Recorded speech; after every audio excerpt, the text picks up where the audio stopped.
My daughter told a room full of strangers that I wasn't mentally competent while I was still wearing my husband's funeral clothes. She didn't raise her voice. She didn't look at me. She slid a folder across the table and set it like a scheduling note. Confused, not capable. Needs support. The lawyer nodded. The two advisors glanced at each other and wrote things down. Paper moved. Pens scratched. That was it. No shouting, no scene, just decisions being made without me. I stood there in black, the fabric stiff at my shoulders, the smell of old flowers and dust still clinging to me. I felt older than I had that morning. I felt small. I felt like something had already closed and I'd missed the sound. 12 hours earlier, I had been outside her front door with an envelope in my hand I hadn't opened yet. Thick. Heavy. The kind you keep meaning to deal with later. I remember the chipped doorframe where my husband used to hit it with his keys when his hands were full. I remember stopping because I heard her voice through the door, calm, organized, on the phone. She already signed, she said. She doesn't remember. I didn't knock. I didn't move. I felt my breath catch and stay there. I remember thinking that if I made a sound, even a small one, whatever she was finishing would finish faster. Back in that office, the lawyer asked me to confirm my address. I opened my mouth, and my daughter answered for me. I closed it again. My name is Evelyn Carter. I am 62 years old. The thought came to me sharp and clear, right when she said I had trouble remembering details. I had lived long enough to recognize when someone was speaking over me and calling it care. The advisor pushed a form closer. Just a few signatures, he said, like it was nothing. My daughter smiled the smile she uses when she wants people to trust her. This story is a work of fiction created by the writing team at Her Shadow. I looked at the folder. I looked at my hands. They were steady. That surprised me. The room waited. I felt the weight of the envelope I had never opened pressing into my memory like a bruise. What had she already done in my name I didn't sign?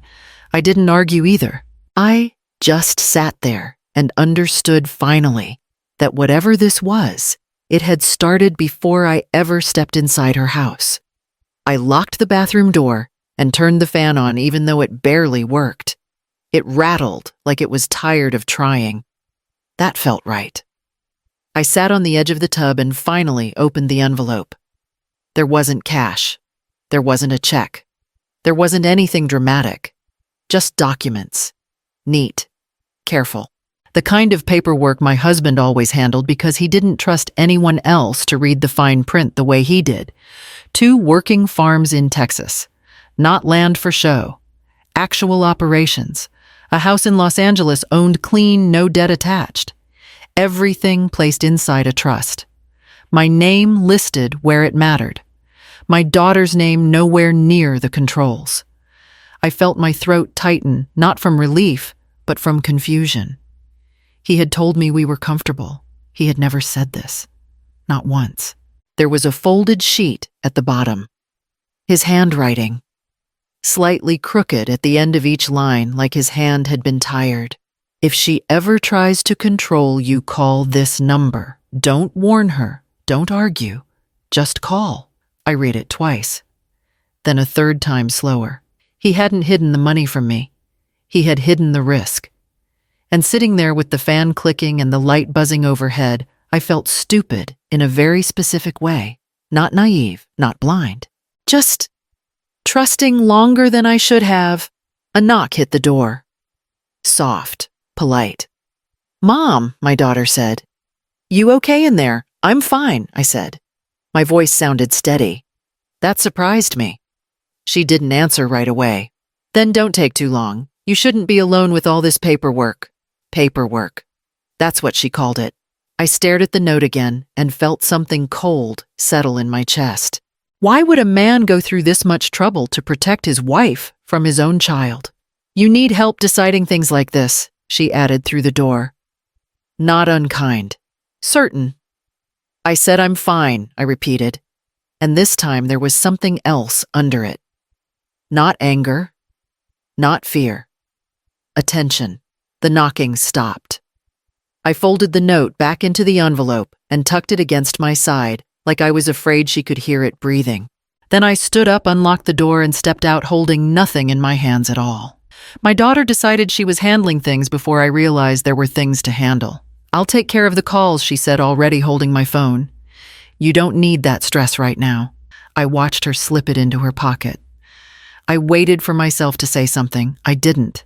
"I'm just charging it," she added. "Like that," explained why it stayed with her all afternoon. Later, she set a glass of water on the table and slid it closer to me. "You should take your pills." "I don't take pills," I said. She smiled, gentle, patient. "You do. You just forget sometimes." I didn't argue. That part still bothers me. Not because she lied, but because I hesitated long enough for her to believe it worked. The phone rang in the kitchen. She answered it before I stood up. "Yes," she said, glancing at me. "She's resting. It's been a hard few days." When she hung up, I asked, "Who was that?" "Just someone checking in," she said. "Nothing important." Nothing important. Like my voice. At dinner, she spoke for me again. What I wanted, what I needed, how tired I was. She kept adjusting the pillow behind my back, smoothing it like I might slide out of place if she didn't. "Stop fixing that," I said finally. She laughed, soft. "I'm just trying to make you comfortable." That word landed wrong. Comfortable. I started to wonder quietly, carefully, when help stopped being help and started becoming something else. She noticed the shift. She always does. "Mom," she said, lowering her voice, "you don't have to be strong all the time. Let me do this." "Do what exactly?" "Decide, speak, replace." I stood up and reached for my phone on the counter. She moved faster and picked it up first. "It's still charging," she said. "You don't want to drain it." "I want it," I said. We looked at each other. Not angry, not loud, just still. She held the phone a second longer than necessary.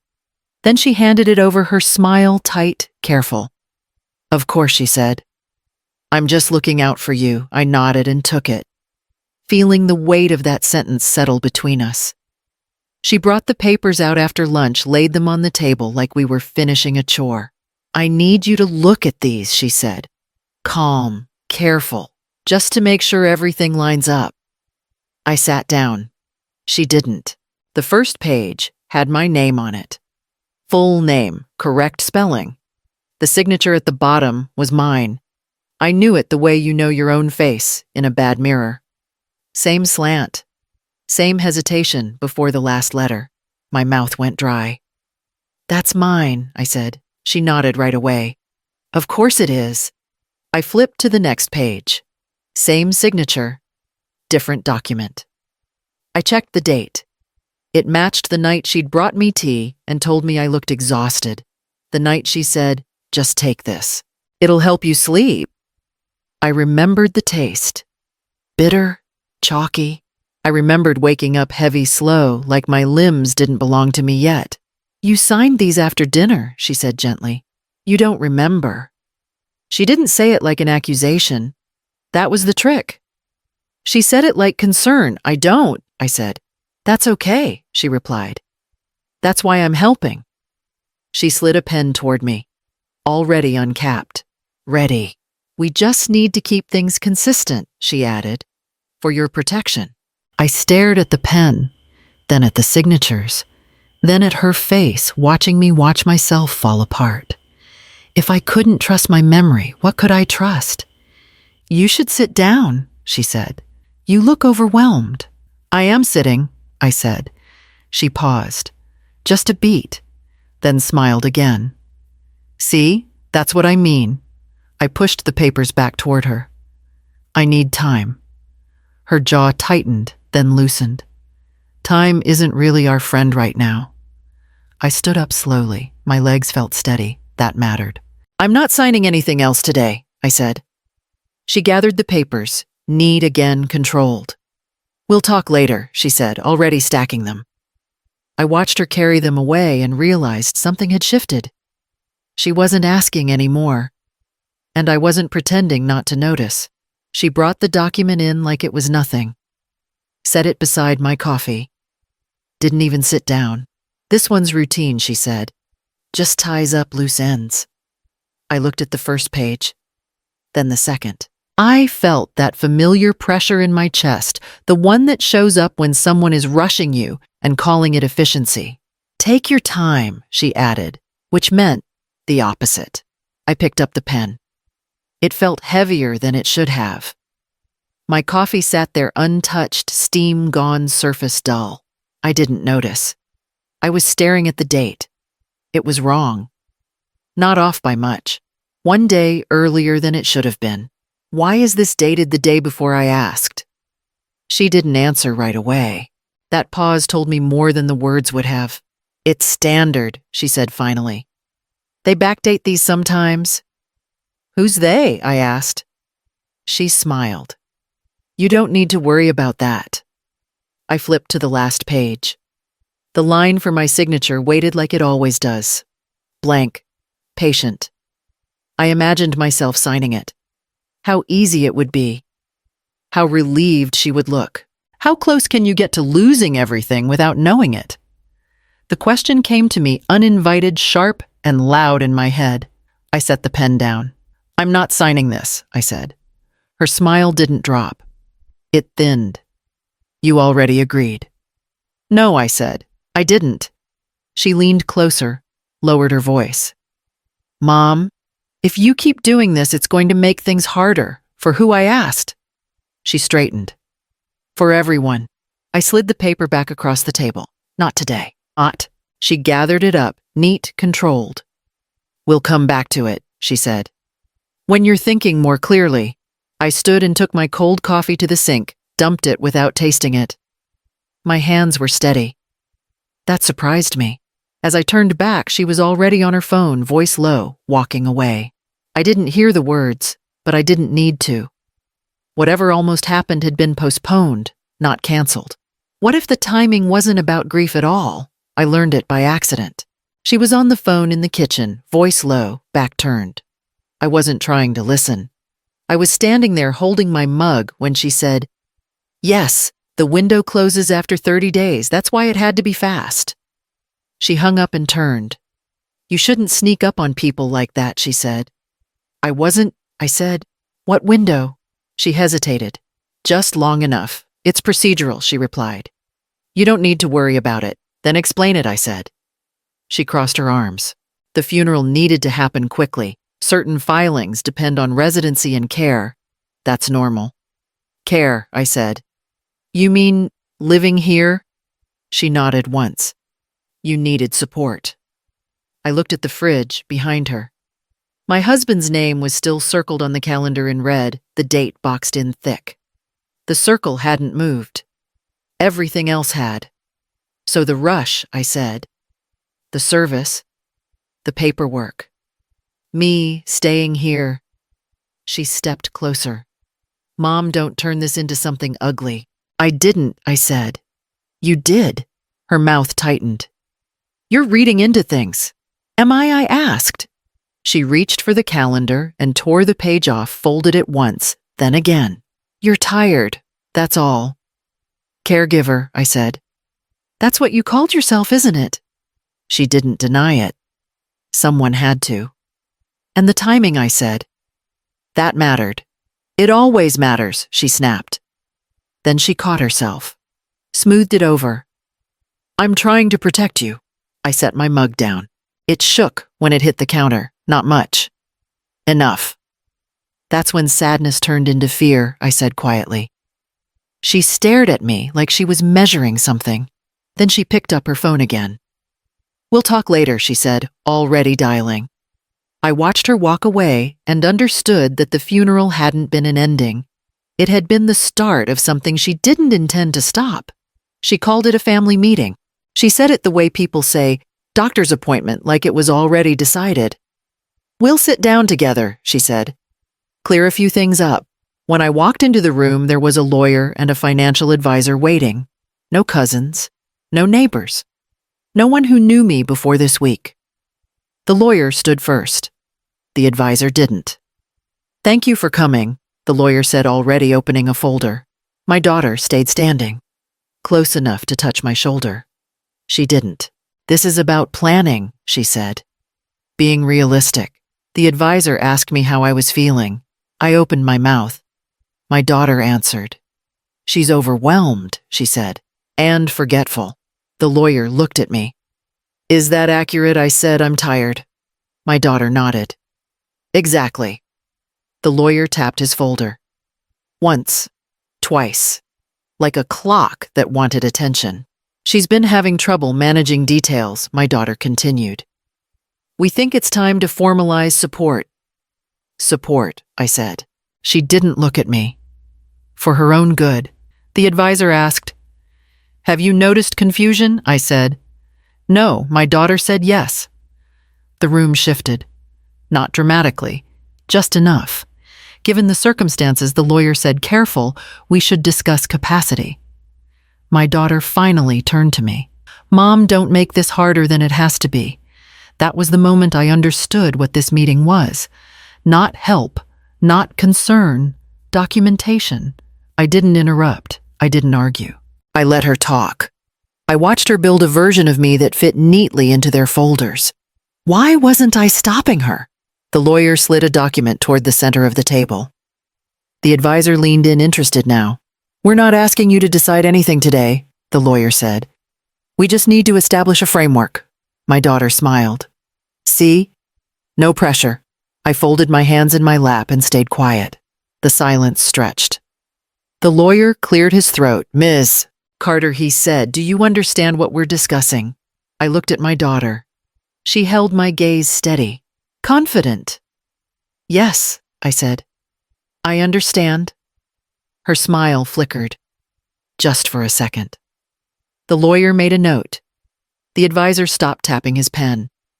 And for the first time since I walked in, I felt the room wait for me instead of her. I waited until my daughter finished. She had a way of talking that filled space. Calm. Certain.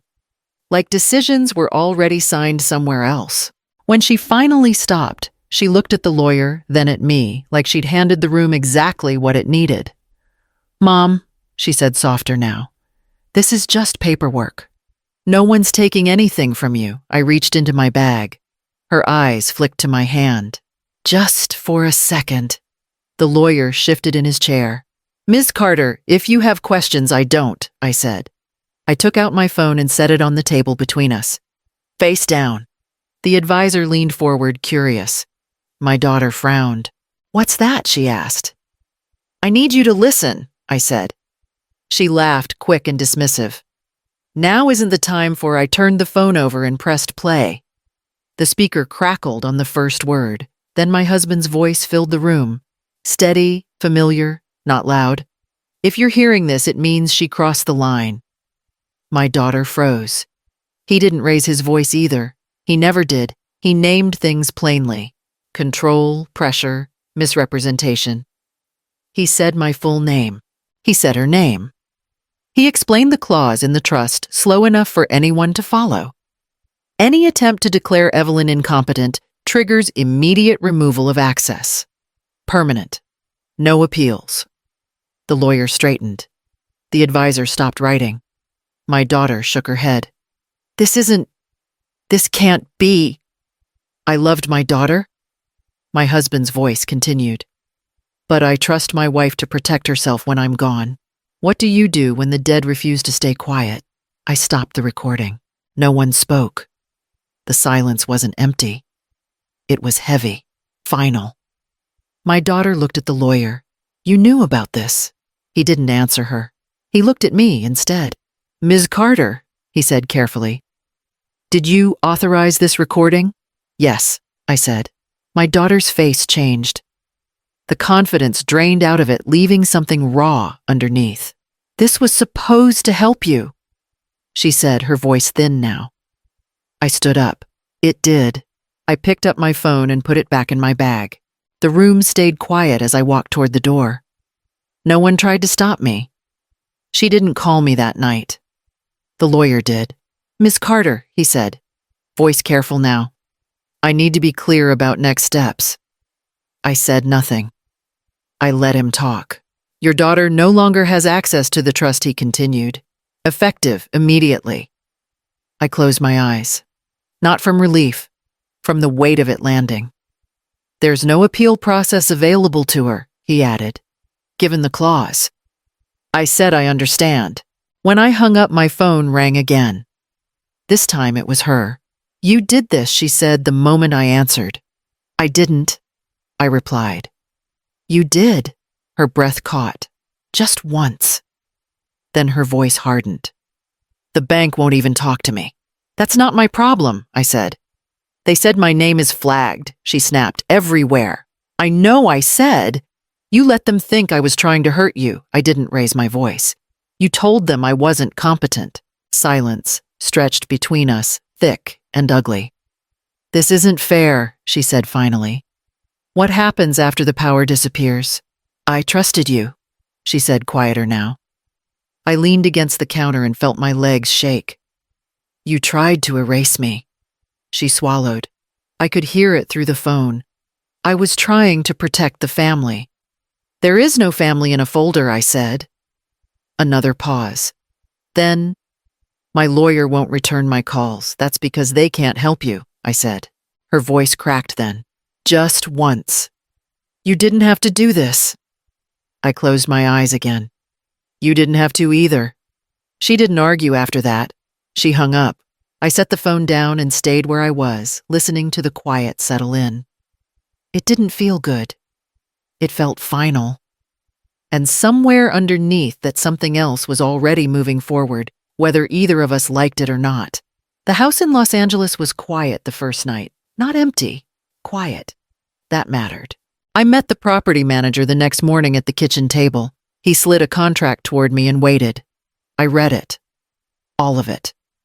When I nodded, he nodded back. No rushing, no correcting my words. When he left, I called the firm handling the farms and told them I wanted professionals in place by the end of the week. They asked who should be notified. I said, only me. Later that afternoon, my attorney came by. No speeches, no sympathy. He set one document on the table and turned it so I could read the title first. I did. This ends her authority permanently, he said. All contact goes through us. I picked up the pen. My hand didn't shake. I signed where I was supposed to sign and nowhere else. He asked, Are you certain? Yes, I said. He closed the folder and slid it away. Then it's done. That night my phone buzzed once. A missed call. I didn't listen to the message. I blocked the number and set the phone face down. I slept through the night. In the morning, I walked through the rooms and decided what stayed and what went. I kept the things my husband touched most.